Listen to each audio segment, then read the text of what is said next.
दिल्लीत पवारांच्या हस्ते शिंदेंचा सत्कार झाला आणि राऊतांनी हल्लाबोल केलाय। पवारांनी सरकार पाडणाऱ्या शिंदेंचा सत्कार करायला नको होता। पवारांनी शिंदेंचा नाही तर महाराष्ट्र तोडणाऱ्या शहांचा सत्कार केला असं वक्तव्य केलेलं आहे। शरद पवारांनी पुरस्कार सोहळ्याला जाणं टाळलं पाहिजे होतं असं देखील राऊत म्हणाले। पवार साहेब राजकारण आम्हालाही कळतं, राऊतांनी थेट इशाराच दिलाय।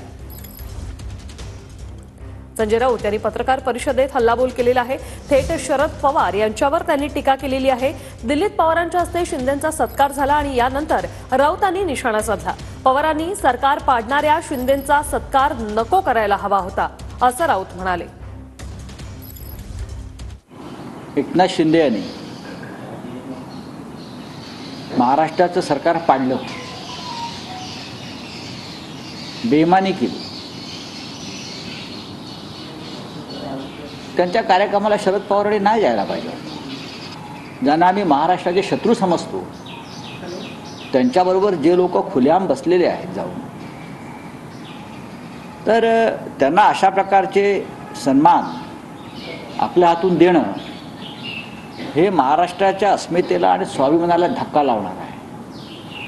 आम्हाला तुमचं दिल्लीतलं राजकारण जे काय आहे हे आम्हाला माहीत नाही, आम्हाला राजकारण कळतं माननीय पवार साहेब, पण आम्हाला सगळ्यांना या गोष्टीच्या महाराष्ट्राला नक्कीच वेदना झालेल्या आहेत। हे काय सुरू आहे म्हणजे हे माननीय शरद पवार साहेबांनी आता याच्यावरती खुलासा केला पाहिजे। काल त्यांनी सत्कार केला आहे त्यांचा, तो पण माधवजी शिंदे यांच्या नावाने सत्कार केला। अमित शहाने उत्तर दिलं पाहिजे। देशद्रोहाचे आरोप असलेले लोक तुमच्या पक्षामध्ये, आता शिंदेंचा पक्ष अमित शहांचाच पक्ष म्हणजे तुमच्या पक्षामध्ये येत आहेत। काल शरद पवार साहेबांनी शिंदेचा सत्कार केला नाही तर अमित शहांचा सत्कार केला असं मी मानतो। महाराष्ट्राचे तुकडे पाडणाऱ्या, महाराष्ट्राचा उद्योग पळवून देणाऱ्या अमित शहांचा सत्कार, ते प्रतीक म्हणजे एकनाथ शिंदे त्यांचा सत्कार केला। पवार साहेबांकडे चुकीची माहिती आहे। ठाण्याचं राजकारण योग्य दिशेने नेण्याचं काम गेल्या 30 वर्षामध्ये शिवसेनेनं केलेलं आहे। त्यांना जर माहीत नसेल तर सांगतो, ठाण्याचा विकास हा सतीश प्रधान यांच्या काळात झाला। त्यांनी टेंडरबाजी केली नाही आणि त्यानंतर शिवसेनेचे अनेक महापौर झाले। एकनाथ शिंदे ठाण्याच्या राजकारणात फार उशिरा आले। पवार साहेबांना जर माहिती हवी असेल तर आम्ही आमचे कार्यकर्ते ठाण्यातले जे आहेत प्रमुख राजन विचारे ते त्यांना माहिती द्यायला जातील, आम्ही पाठवू सगळ्या फाईल्स घेऊन।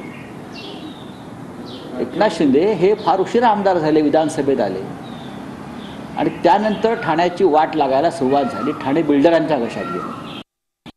तुमचं आणि अजित पवारांचं गुप्तगू होत असेल, हा तुमचा व्यक्तिगत कौटुंबिक प्रश्न असेल, तरीही आम्ही अजित पवारांनी तुमचा पक्ष फोडला, कुटुंब फोडला याचं भान राखून आम्ही आमची पावलं टाकत असतो।